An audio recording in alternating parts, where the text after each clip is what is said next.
Welcome to another episode of the Mad Fantasy Football Podcast with your hosts, Begley, Goni, and Wayne. What is up, Mad Mob? Back at it with a Q&A. Day late. Not my fault. And I'm not going to point fingers either. Listen, I don't know what is going on, but we got another two-man coming up. You know, the meat and potatoes episode, the running back consensus. We were missing Begley. He had to poop a lot, apparently. And now our other host, Goni, has just been, I don't know, I ain't heard from the man. Also pooping a lot. I'm about to do a welfare check on him. I ain't heard from him. But we can't wait. I mean, I got to post this one today. We got to get something on Tuesday. It'll be posted the second we're done with this. So hopefully it'll be live at 2 o'clock. Yeah, Begley, our RB2s didn't go so good. We missed. I think that's a hard group of players to hit on. Like if you can hit consistently on the RB20, you're going to win a lot of fantasy leagues consistently, right? That's kind of what I hit. The RB2s are a little bit harder to hit on. I know I came in first. I don't remember if you or Goni came in second. You missed pretty bad on Melvin Gordon. So, and that was some of ours. Injuries really, really dominated us a lot. I'm sorry if you're watching on YouTube. You can definitely see what's going on with this terrible distraction. He's flicking his nipple with a rubber nipple. Nipple on nipple action. Yeah, no, it's hard, man. I mean, with the way injuries go at the running back position, that subset is just, it's impossible to pin down. Yeah, that being said, when we combined our RBs 1 through 12 with our 13 through 24, we hit more than the ADP hit. So, regardless of how bad we did on the twos, we did so good on the ones that if you listen to the Mad Mob and your running back, not the Mad Mob, excuse me. If you listen to us, you hit more than you missed instead of listening to the ADP. That's what we're here for. That's what we're going for. This week we start our wide receivers 1 through 12. I don't know what to expect. I know we missed on several. I missed on DJ Moore, Deontay Johnson, Michael Pittman. Yeah, all of us missed on Pittman. I think Michael Thomas was in the range for us too. But again, man, those are injury-driven mistakes. Like, we're not going to be perfect. We're going to be wrong. We want to own it. But when we're wrong because of injury, what do you do? You know? Yeah, that's just going to happen. Yeah. So let's get into this. We're going to do a Q&A. We're missing Goni, like we said, so we're not going to be able to have an odd man out. Either you're going to get a 50-50, and we're not going to be able to help you too much, or you're going to get just two man. So I guess if we're gonna answer something, we better have concrete evidence to stand on, especially if we're going against each other on this one. The stakes are higher, man. I was thinking of a good segue joke about this virus. The best I had was we're passing it around like Brandon Cooks. Should we edit that out or leave that in there? We'll leave it. That's not bad, right? That's not pretty bad. Good. I was going to start the show with it, but I got cold feet. I mean, my immune system is ironclad, so you all keep passing it around, and I'm dropping this like Nelson Aguilar. Oh, God. I guess we got to leave them both in there. That's not bad. Okay. All right, man. Verno33. By the way, we got a tip, and I think it was good advice, Wayne. Let's start the segment by giving just a quick 20-second synopsis of what we're doing here. We're on Reddit. We're on the Dynasty Fantasy Football mega thread. People post questions about their team. Find those questions. We answer them on here, and we try to connect that way. Sometimes we have personalized messages that come in the inbox. We definitely always answer those. Yeah, if you direct message us at this point, we're 100% going to answer yours. Just keep that in mind. 100%. Whether it's email, 100%. Twitter, Instagram, Wherever Yeah. you want to message us. Any direct messages always get answered. Yeah. A lot of times we just respond directly, to you pretty quickly. We live for this stuff. Vernal 33, 12-team PPR, one quarterback. He sends Aaron Jones, A.J. Dillon, the 202 and the 205 for Jonathan Taylor. One of his biggest conundrums is he's got both Packers running backs and he's got Swift and Jay Williams, both Lions running backs. I'm not sending that. JT is a buy low right now, and I feel like you're buying high. Jamal Williams is probably not going to be re-signed. He's going to go somewhere else. D Swift is going to go back to his number one role. He's going to be a stud. I kind of like the A.J. Dillon handcuff. Aaron Jones is obviously your must start. And then after that, A.J. Dillon's still young, and he's going to be in a role. So I feel like you're young enough, and you have enough spread apart to where you'll be fine.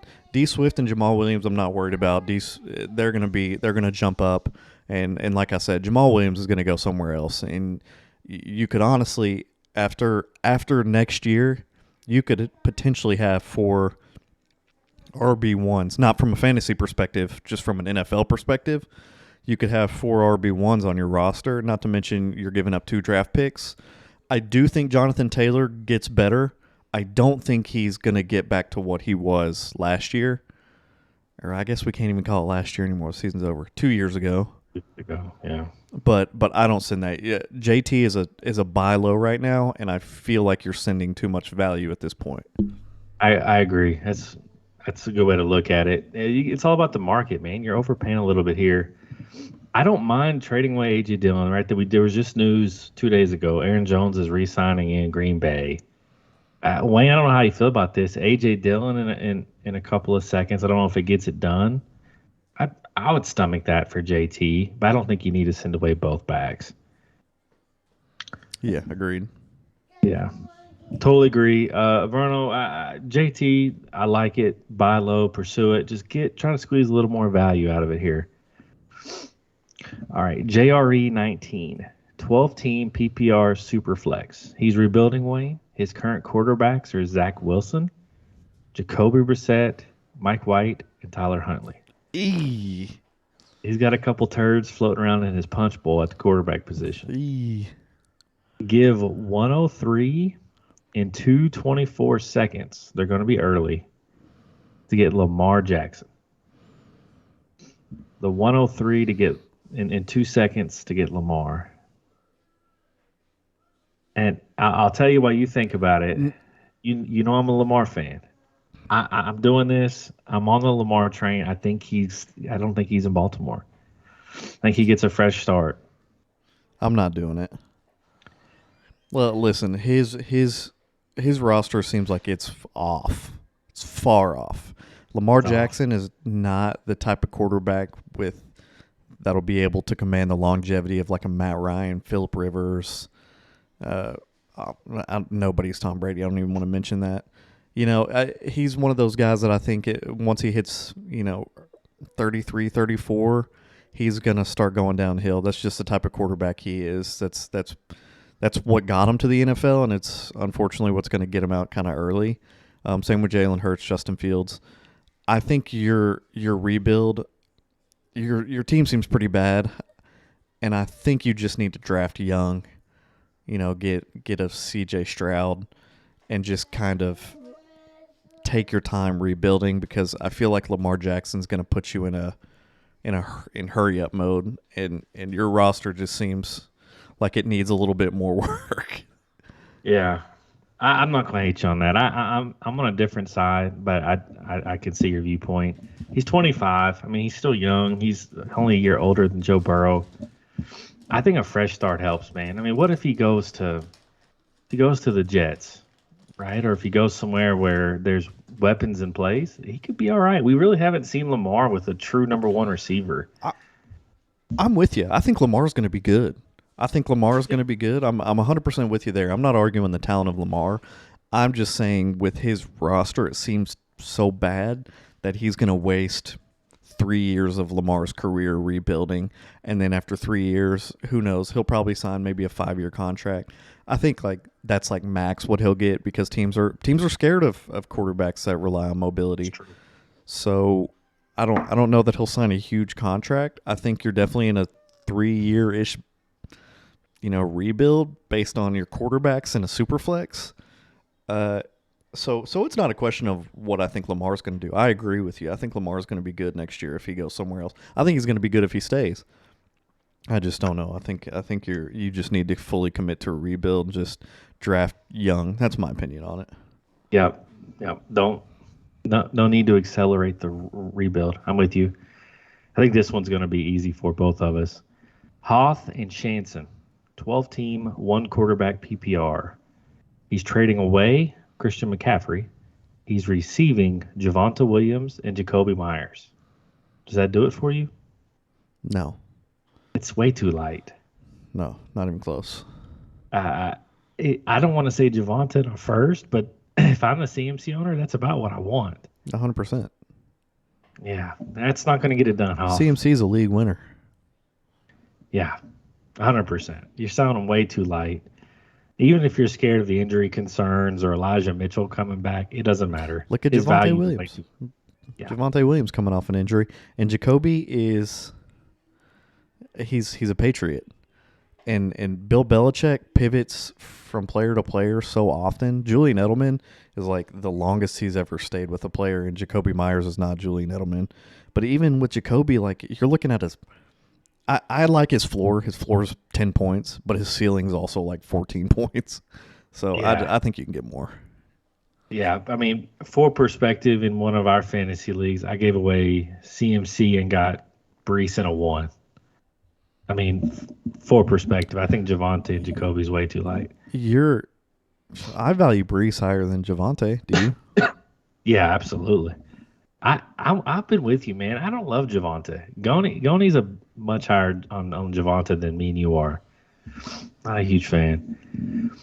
Tua turns the ball over. 12-team super flex PPR. The 108, Jahan Dotson and Sam Howell, who's projected to start in Washington for Lamar Jackson. He's got Mahomes and Trey Lance. The 108, Sam Howell and who? Jahan Dotson? Yeah, I do that.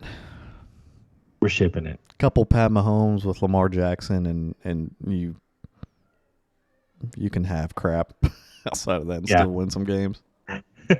Yeah, we're shipping that out to him, man. You just got to hope Lamar goes somewhere halfway decent. Rock Chalk Jayhawker 23. And this reminds me, by the way, Wayne, I need to get back to you on our trade. 12-team Superflex PPR. Give the 106 and a 24-1 for Garrett Wilson. Is he overpaying to get Garrett? 2 ones. The 106 and a 24 first. No. Because I don't know who else you're going to get at the 106 because you're definitely in wide receiver, top-ish wide receiver territory. It's not a super flex, right? It is. Oh, it is a super flex, so he could get a top-tier receiver. I don't know. I still stick with Garrett Wilson. That coaching staff seems to want to go to him, and he was successful with just quarterback turmoil. I think if they go out and get like Aaron Rodgers or just shore up the quarterback position, they've already shown that they're going to use him. He's got the high draft capital. I'm passing on the dart throw. You've got the 106 this year, which means you're a middle-of-the-pack player. You're giving up 2 draft picks for an active asset. So it's safe to assume that your team is going to get better and that 2024 pick is going to get worse outside of the top half. So I do it. Yeah, I'm with you. We're actually contrary to Reddit here. They're saying it's a little too much, but I disagree. I think Garrett Wilson's much better than any receiver in this class, and I think like the tide in fantasy is turning a little bit, where we're starting to value these receivers a little more than these prime running backs. You know, if I'm going to overpay, at least I'm going to overpay for a receiver, a guy who can be on my roster for 10 to 12 years. Yeah, no, you're exactly right. The longevity of receivers is kind of what's swaying that a little bit. And then you have just these freaks of nature, Justin Jefferson, Jamar Chase's, Amon-Ra shows flashes that these dudes can drop 30 somewhat often. Man. And you just don't really see that from running backs anymore. I mean, we had a crazy Joe Mixon week. We had a crazy Kamara week. You know, if it's not CMC or Austin Eckler, you're not seeing those high-scoring games nearly as often as you see them for receivers. That's so true. Yeah, I mean, the league's passing the ball more. I mean, that's where it's going. At the end of the day, draft picks are dart throws. Yeah. And Garrett Wilson, if we do a redraft, he's a top 5 pick in that rookie draft. So, yeah, I'm not worried about the late round dart throws. Yeah. You know, man, to the Jets' credit, they didn't just say, hey, we drafted Zach Wilson. We're just going to ride or die with him. They played to win this year. They benched his tail. I love Robert Saleh. I do too. I wish Dallas would get him, man. I like him a lot. La Homosexual 123, 10-team PPR. Give the 106 and Michael Pittman to get Devontae Adams and Mark Andrews. The 106 and Pittman to get Devontae Adams and Mark Andrews. I'm gonna go. Yeah, we're doing that, right? We're taking the talent. The 10 team is really what pushes it over, because Michael Pittman probably isn't starting for anybody in a 10 team right now. Devontae and Mark Andrews are auto starters in a 10 team. So to me, you're giving up a dart throw and a bench player for 2 starters. Yeah, very well said. I can't say it any better. Brendo 1155, 12-team super flex. Trade away Trey Lance in the 205. Yes. Receive Bateman, Ridley in the 112. Yes, 100%. Yes. I'm so low on Trey Lance. Trey Lance is in the basement for me. If you're sending Trey Lance in a pick for anything, yes.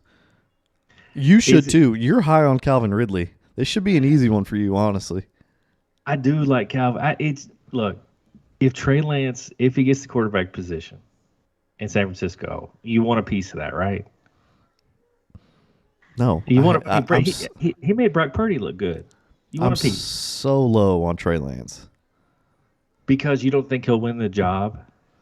Because I think if he manages to win it, it'll be solely on the back of the fact that San Fran went out and drafted him way too early, and they would look completely ignorant if they didn't play him. I think if he sucks, they'll throw him in there because they drafted him ahead of Mac Jones and Justin Fields, who I know you hate to admit played well the last half of the season. I think they're going to be forced to play Trey Lance. He's definitely going to win the job. I just think he's going to suck. Why go out and get Christian McCaffrey, who's going to solidify your run game, and you use Deebo Samuel like a running back, and then you're going to go get a running quarterback who doesn't throw the ball very well, who has limited college experience, and you're going to cross your fingers that he can all of a sudden throw it and be successful in the NFL? No, I'm not. I'm so low on Trey Lance. I was low on Trey Lance before he even got injured. Look at the quarterback rankings. I had him ranked low. I can't stand Trey Lance, and I don't understand the hype behind him. I really don't. Well, I'm a hype guy for Trey Lance. So let me try to explain my side of it. When I look at the trade, first of all, you got Bateman. Bateman's not exciting anybody, especially if they lose Lamar. He's just depth. Is he starting for anybody? He's really a flex play. Calvin Ridley, I'm a fan of, but his ceiling's capped. I mean, he's probably a wide receiver too, right? With Christian Kirk there. That's probably what he is. Yeah.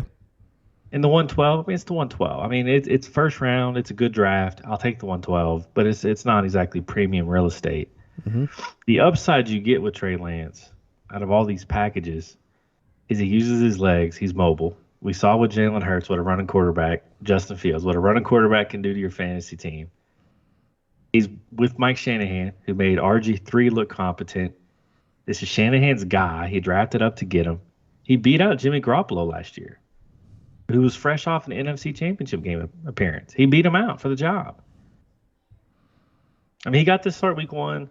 You didn't get to see anything. He got hurt, I think, third week or the third quarter. It was a monsoon game.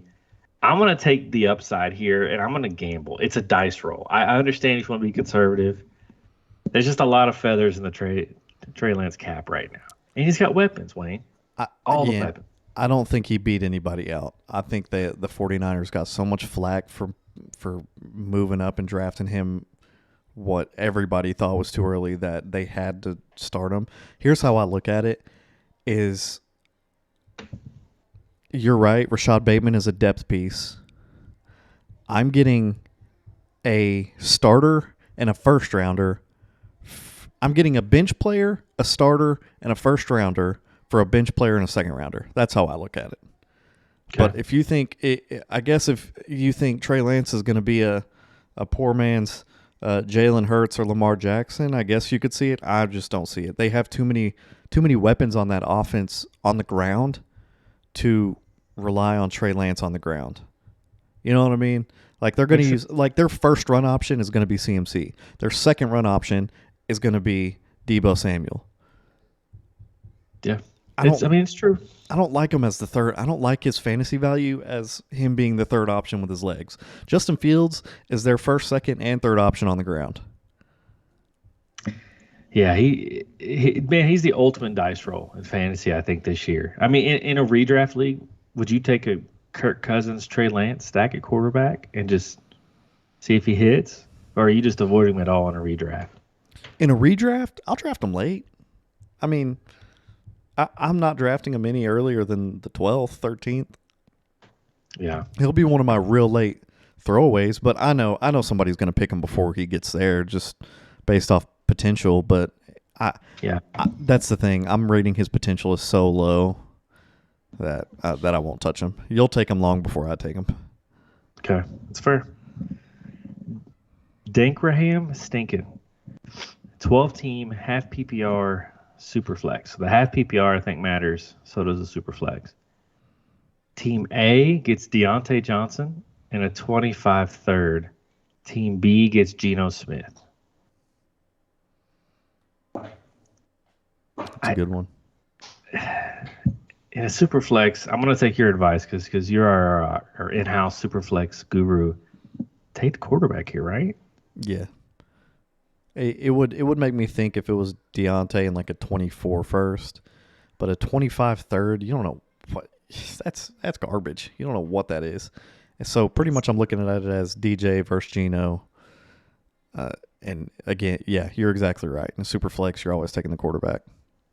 Yeah, I mean, plus if he's going to get re-signed in Seattle, I think the price for him goes up if he gets a long-term contract, right? In a super flex. He deserves one, right? Yeah. Maybe not a long term. I mean, Pete Carroll really showed. I think Geno's success coupled with Russell's terrible year really showed that Pete Carroll's underrated. Pete Carroll's that dude, man. He's a hell of a coach. He's really underrated for sure. Yeah, he's that dude. Plus, players seem to like him. I know, like Earl Thomas hated his guts, I think, or one of the Legion of Boom. Earl. Was it Earl? Yeah, it was Earl. He gave him the bird on the stretcher. He was just mad at the organization. Yeah. Because they didn't give him his contract and then he got a major injury. Yeah. That's right. All right, let's see here. Dead Crow 5. 12-team Superflex, half PPR. Lamar Jackson and Kenneth Walker or Josh Allen? Say that one more time. It's Superflex, half PPR. Lamar Jackson and Kenneth Walker or Josh Allen? Is that enough for Josh? I don't know if I've got Josh, I don't think that gets me there. I might be wanting a second on top of all that, at least. I like Kenneth and I like his prospects in Seattle, right? I think Pete's shown that he likes having a bell cow guy. He showed enough in the past game. He's going to be okay. Lamar's a risk. Yeah, and Lamar's an injury risk. He's a location risk. He doesn't have weapons. Will he have weapons where he goes next? And Josh Allen's the best Superflex fantasy player. Yeah, I don't think it's enough. All right, Raptors, 2019 NBA champs. I like these kind of questions. That's a really specific name. Yeah, dude. Hey, shout out to the Six, man.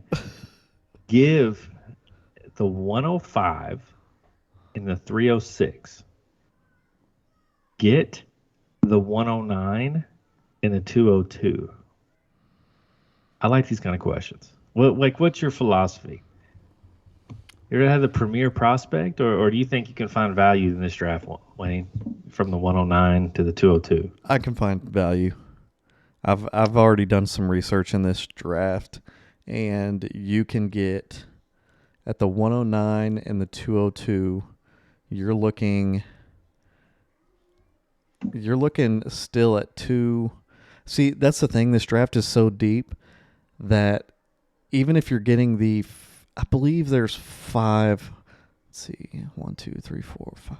There's 6 running backs that I think are going to be viable day one starters, and there are 4 receivers that I think are going to be day one contributors.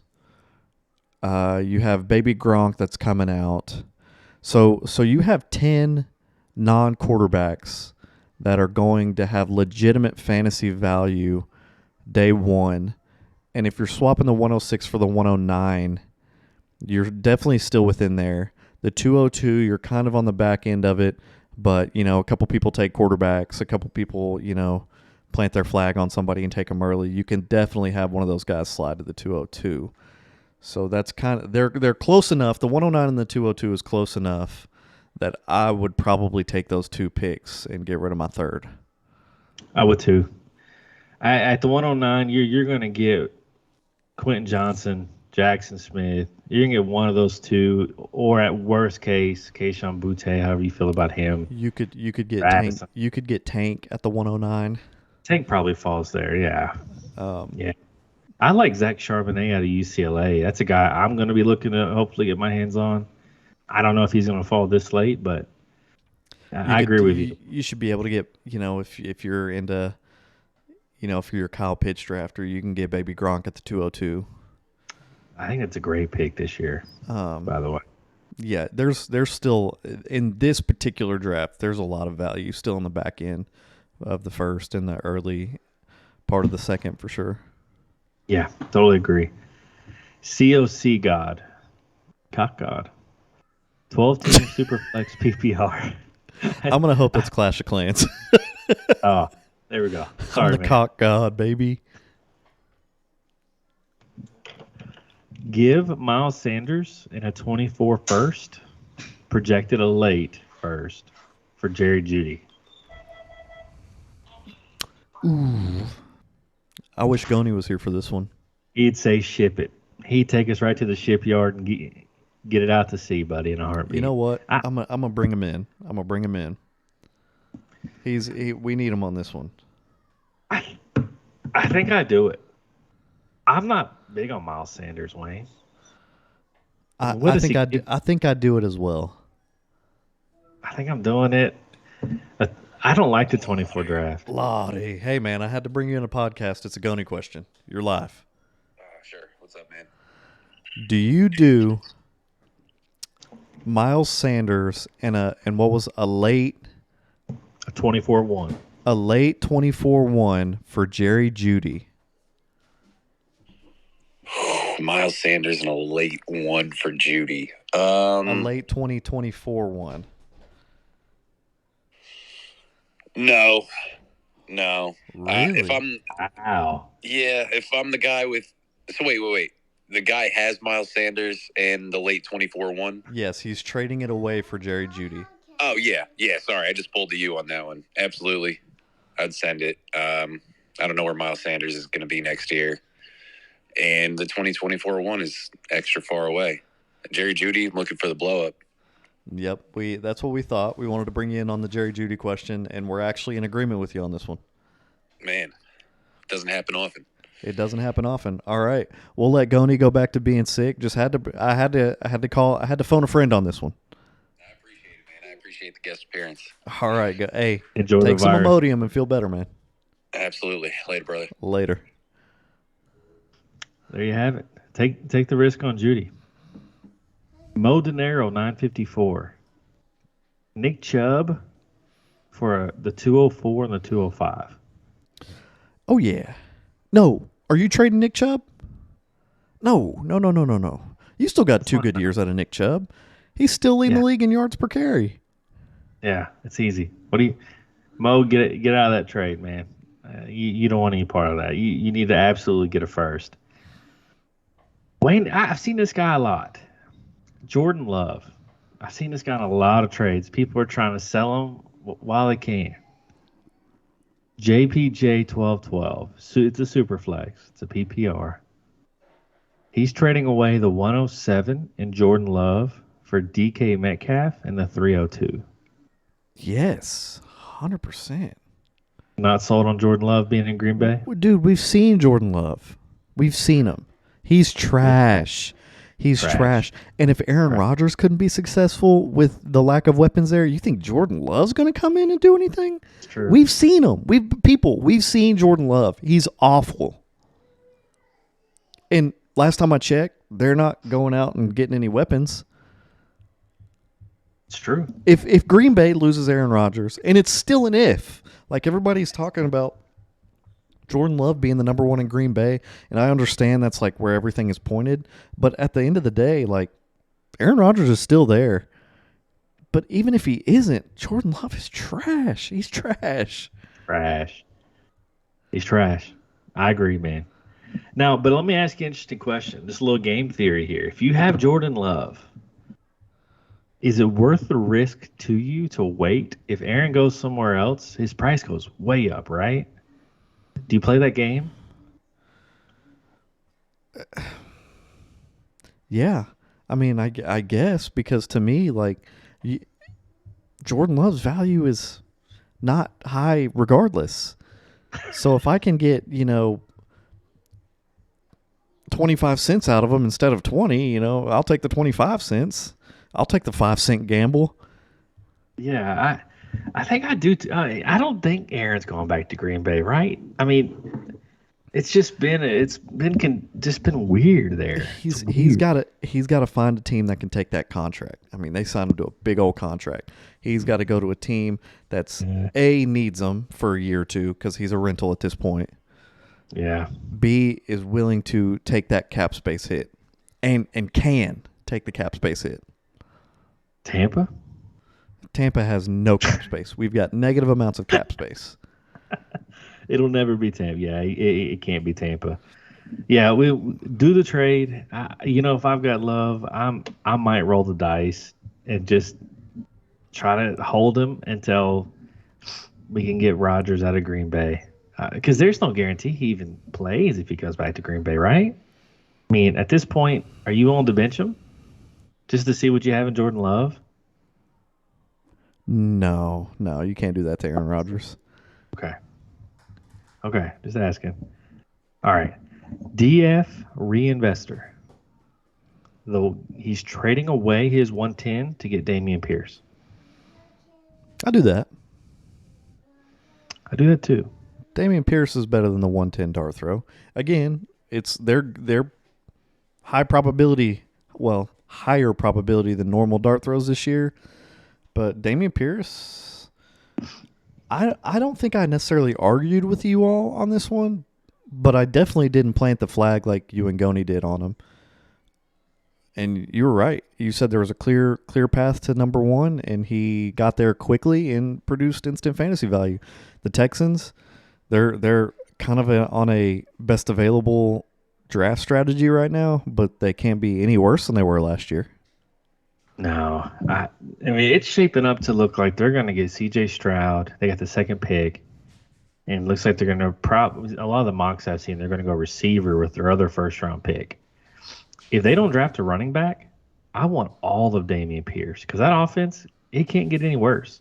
And I think C.J. Stroud, he's going to improve it, even as a rookie. I mean, Jeff Driscoll, are you kidding me? Yeah, and I think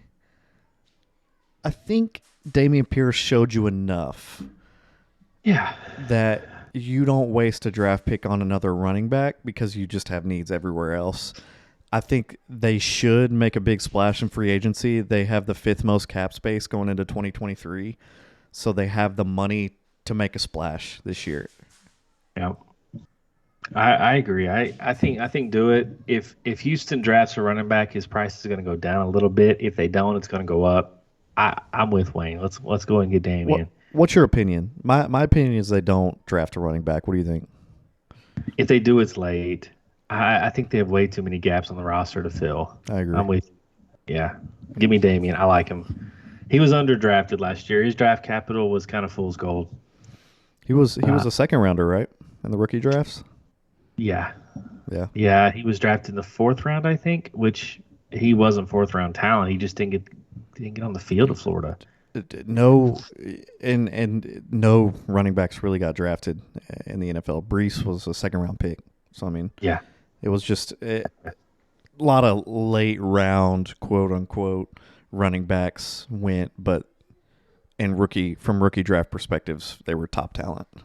Yep. All right, I'm going to rely on you on this one solely. Yarvi.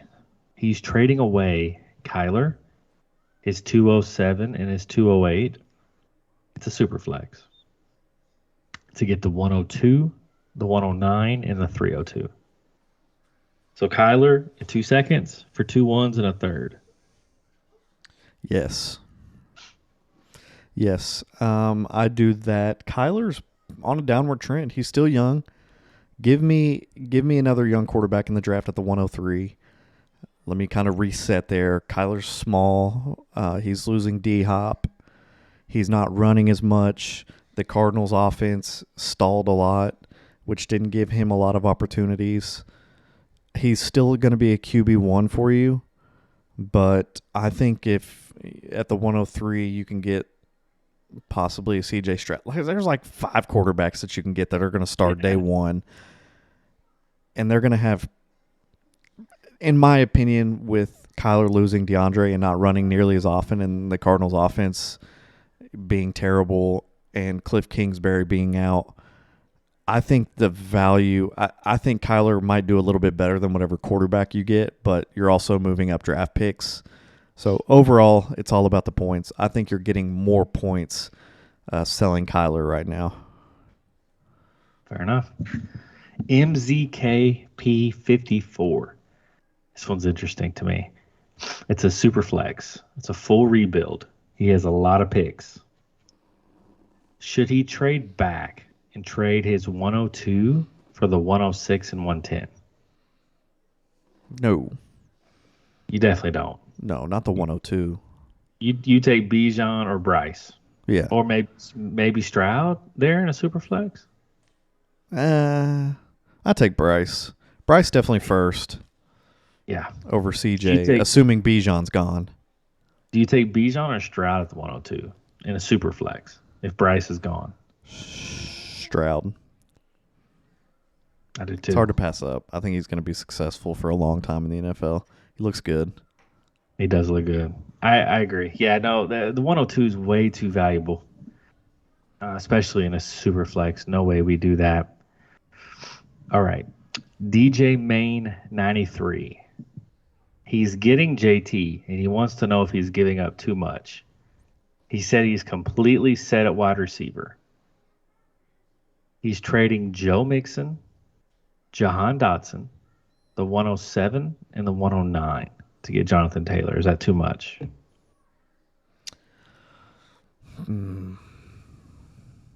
I don't know why he throws the 109. I think at the 107, Mixon and Dotson, that should be good, right? Do you need to throw the 109 in there? No, I don't think so. Again, we already touched on this. JT is a buy low.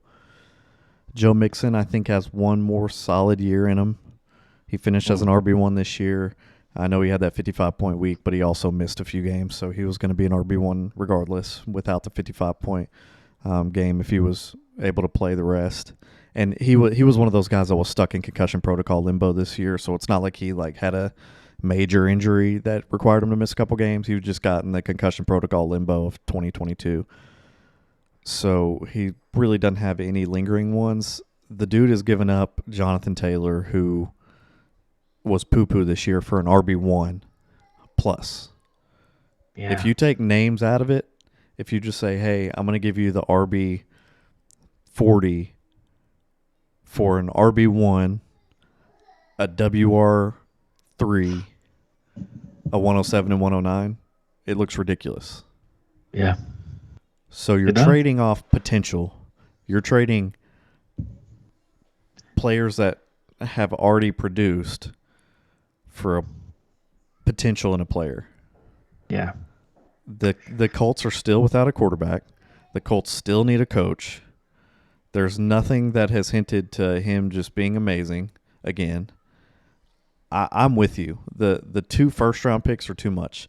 I also agree that, you're going to have to pay for JT just because of what he did 2 years ago. But Joe Mixon, do you even think about doing just Joe Mixon in the 107 for it? If you're a JT owner, do you kind of let that go for Joe in the 107 if you're competing now? Man, if I'm a JT owner, I'm a little nervous. Mixon in the 107 might get it. It's a 10 team, though. So the 107 is not that great, but I'm thinking really hard about it. Yeah. It's to me, unless I'm getting value on JT, I don't want JT. Right? Like, it has to come at a good price. I'm not people are still asking for overpays on JT. I'm not overpaying for JT. No. I'm not even going to give him what is considered equal value because there has been absolutely no change to his situation that he was very unsuccessful in last year. If there was if they brought in Aaron Rodgers and then they brought in, Sean Payton, they got Sean Payton. Okay. There's been a very positive change to his situation. His value's going up. There's no change to the situation he was very unsuccessful in last year. So I'm definitely not overpaying for him. No. I think you're right. No. I think in the very least you pull back one of those first rounders. Yeah. Even then, I don't know that we are in love with it, but if that's your guy, do it. All right, 2 more. Different Donut 5317. This is a super flex. There's a lot of pieces here. I'm going to go slow. He's going to send this. He's giving away Tua, Hockenson, Mixon. Tua, Hockenson, and Mixon. Getting Kelsey, Swift, the 106 and 206. So Tua, Hockenson, and Mixon for Kelsey, Swift, 106 and 206. There's a lot going on there. I'm sending that. I am too. He who shan't be named is very low on Swift, but Jamal Williams leaves. Swift's value goes through the roof. So let's break this down. Hockenson was successful in Minnesota for sure. We don't know how long Kirk Cousins is going to be there. Is he going to be there another year? Is he going to be there 2 years? We don't know. But Hockenson was successful. You got to think there's probably going to be a downgrade whenever he leaves. Mixon. Yeah. I think the world is in agreement that he's got one more solid year. That offense there's never been a more pass-first offense. So he needs to be very efficient for him to pull another RB1 this year. He's capable, but he needs to play very well this year, and I think it's his last year that he even has the talent to do it. Swift will be able to do it for the next 3-4 years. Yeah. You're getting another first-round pick. The 106, too. Yeah, I just think there's a lot more value on side B here. Yeah. I mean, to me, Swift is by far the best prospect. I know Tua, the super flex, he's probably the best prospect here. Yeah, but his brain is mush. We don't know. Once you get one concussion, they just keep rolling. And this man already had multiple this year. It cut Luke Kuechly's career short. It's cut many other careers short. And the fact that he suffered multiple this year,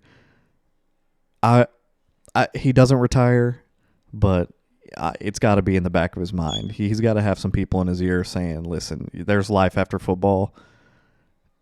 Yeah, and that's already a thought in his mind.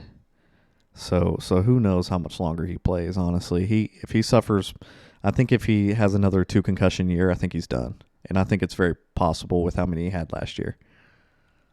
I could see that. Swift is a guy to me, Wayne, that in redraft leagues in particular, people are going to fade him because of the injuries. I'm there. I'm there to take advantage of him dropping. I know he's soft and brittle, but the talent is undeniable. And if he falls to the back of the second, it's crazy. People are just too low on him right now. If Jameson Williams does what they think he's going to do, you're not going to have loaded boxes. Because with Amon-Ra, you just kind of needed to cheat a safety over there. Now you're looking at 2 safeties to cover both sides. If what they have in Jameson Williams is what we all think they have, they go out and get kind of a decent tight end to kind of take the second level over, then D Swift might not be facing too much opposition at the line. Yeah. I mean, all you have to see is for him to put together even 14 games, 12 games even. Yeah, he's an RB1 then. Games. Yeah. 14 games, he's an RB1, right? Yeah. What he does in the passing game is unbelievable. And Jared Goff has shown he'll dump it down. I like Swift. To me, he's extremely valuable. Jamal Williams leaving, he's back to RB1 status for me. Easy. Black Mage Chow. Last question. It's a super flex. 12-team PPR. Give the 112 and DeAndre Hopkins. Get Olave. I do it. I agree. Don't know where D-Hop's going to be. He's in his 30s now. Don't know how much longer we'll have him. 1-2 years maybe. And again, he might go to an unsuccessful offense just to get the money. I don't know. I mean, I've heard whispers of Kansas City, which would obviously produce a crazy output for him. But you're looking at 1 year. That's all Kansas City could probably afford for him is a 1-year deal. He would honestly just take it to get a ring. So you're going to be a little sick watching what D-Hop does if that happens. But I also think Olave is going to have a good year this year. He's a dude, man. There's this side's snagging a 1 as well as Olave, right? Or is it? No, he's the giving 112 one? And D-Hop for Olave. I don't know. I think you have a stud in Olave for the next 8 years. Yeah, man. To me, it's similar to Garrett Wilson. He produced with Andy Dalton and Jameis Wilson and Taysom Hill at quarterback. Mm-hmm. Had a good year. He had a couple concussions, but looked great. I mean, to me, Olave is a talent. I want D-Hop's a depreciating asset. He's aging. And the 112, you're not going to get Olave at the 112. You're not going to get that kind of talent. No. So, unless you're really lucky. I mean, there's always those 1 or 2 guys that hit late, but nobody's got their eye on those guys.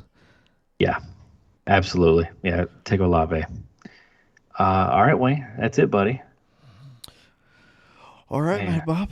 Q&A locked in. Friday, bright and early. We're going to go over our wide receivers 1 through 12, what we had them ranked in the preseason and what they finished, as well as what the ADP had. We'll own up to mistakes and we'll toot our horns on what we got right. We will see you all on Friday. All right.